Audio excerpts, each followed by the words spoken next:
단 19일 만에 전 세계 AI 생태계를 마비시켰던 그 모델, 클로드 페이블 다스가 드디어 돌아왔습니다. 미국 정부가 왜 이 모델을 강제로 끄게 했는지, 그리고 그 공백기에 무슨 일이 벌어졌는지 지금 바로 파헤쳐 보겠습니다. 인공지능 업계가 발칵 뒤집혔습니다.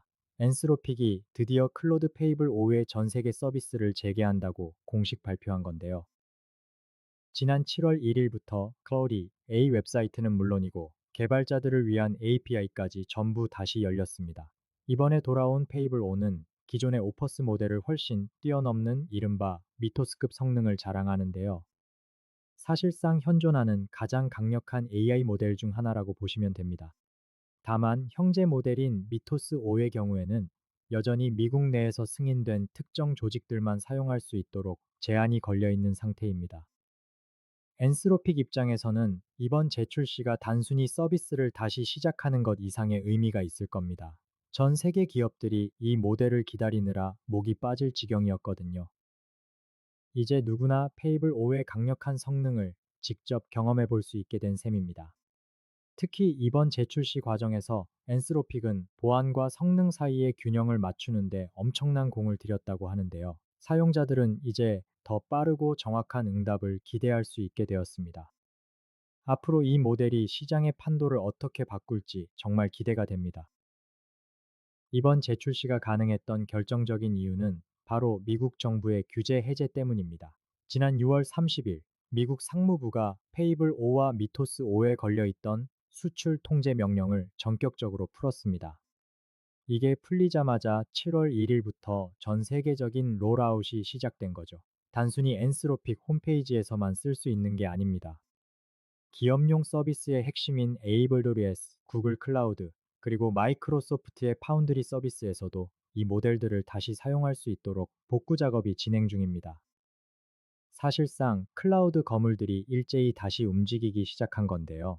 상무부의 이번 결정은 이 모델들이 국가 안보에 미치는 영향에 대한 검토가 어느 정도 마무리되었음을 시사합니다. 수출 통제가 해제되었다는 건 그만큼 이 기술이 전 세계적으로 확산되어도 관리가 가능하다는 자신감이 깔려 있는 것으로 보입니다. 기업 고객들 입장에서는 그동안 멈춰있던 프로젝트를 다시 가동할 수 있게 되어 천만다행인 상황입니다. 대규모 기업 환경에서 클로드의 성능을 활용하던 곳들에게는 가뭄의 단비 같은 소식이라고 할 수 있겠네요.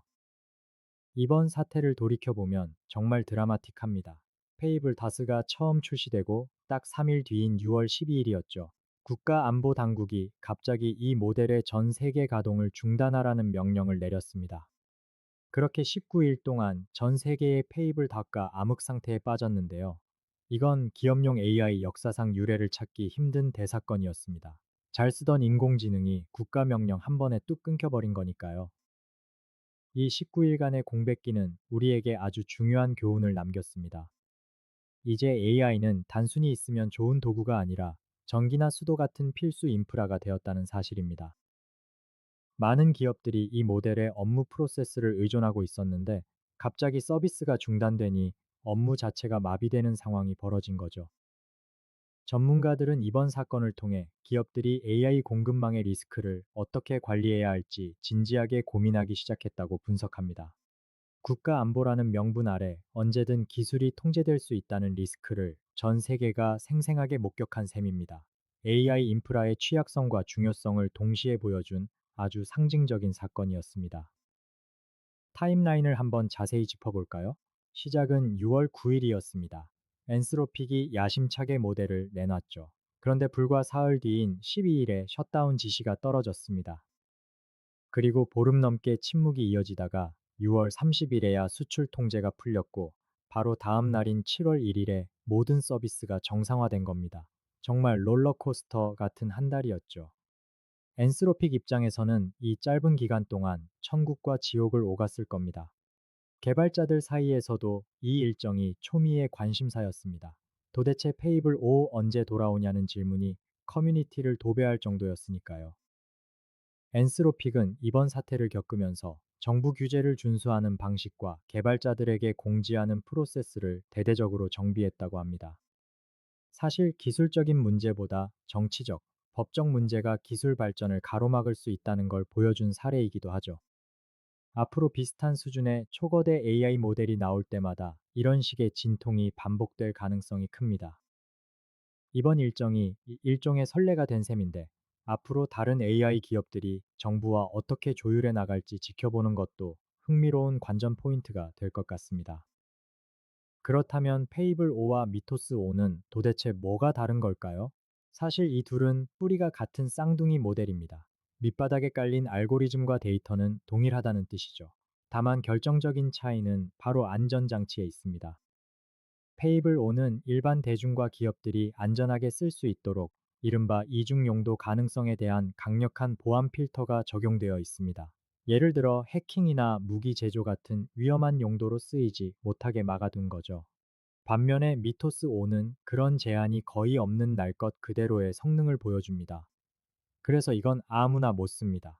프로젝트 글래스윙이라는 미국 정부의 특별 프로젝트에 참여하는 승인된 기관들만 사용할 수 있습니다. 일종의 국가 전략 자산으로 취급받는 셈이죠. 엔스로픽은 하나의 강력한 모델을 만든 뒤 규제 수준에 따라 옷을 다르게 입혀서 배포하는 전략을 취하고 있습니다. 일반 사용자 입장에서는 페이블 5만으로도 충분히 오퍼스를 능가하는 압도적인 성능을 체감할 수 있겠지만, 미토스 5의 존재는 이 기술이 가진 잠재적 위험성과 위력을 동시에 상징한다고 볼 수 있습니다. 재미있는 건 페이블 5가 멈춰있던 그 19일 동안 경쟁자들은 가만히 있지 않았다는 겁니다. 특히 중국의 지프 AI가 이 틈을 타서 GLM 5.2라는 모델을 전격 공개했는데요. 이게 아주 물건입니다. 무려 MIT 라이선스로 풀린 오픈소스 모델인데, 일부 사이버 보안 벤치마크에서는 클로드를 앞지르는 결과가 나왔습니다. 가격은 훨씬 저렴하면서 성능은 막상막하라는 소문이 돌면서 업계가 술렁였죠. 우리에겐 집에서 쓸 수 있는 미토스가 있다는 농담까지 나올 정도였습니다. 이건 미국 입장에서는 꽤 뼈아픈 대목입니다. 자국 기업의 모델을 안보 문제로 꽁꽁 묶어둔 사이에 규제에서 자유로운 중국산 모델이 그 자리를 치고 들어온 셈이니까요. 결국 강력한 수출 통제가 과연 실효성이 있느냐는 의문이 제기되고 있습니다. 기술의 발전 속도는 빛의 속도인데, 규제가 그걸 막으려다 오히려 자국 기업의 경쟁력만 갉아먹는 게 아니냐는 비판이죠. 지프 AI의 선전은 AI 기술 패권 전쟁이 단순히 성능 싸움을 넘어 규제와 개방성이라는 복잡한 고차 방정식을 풀고 있다는 걸 잘 보여주는 사례라고 할 수 있습니다. 기술과 안보, 그리고 치열한 국가 간 경쟁까지 클로드 페이블 5의 귀환은 단순한 업데이트 그 이상의 메시지를 던지고 있습니다. 오늘 내용이 유익하셨다면 구독과 좋아요 부탁드리고요. 저는 더 흥미로운 IT 소식으로 돌아오겠습니다. 시청해주셔서 감사합니다.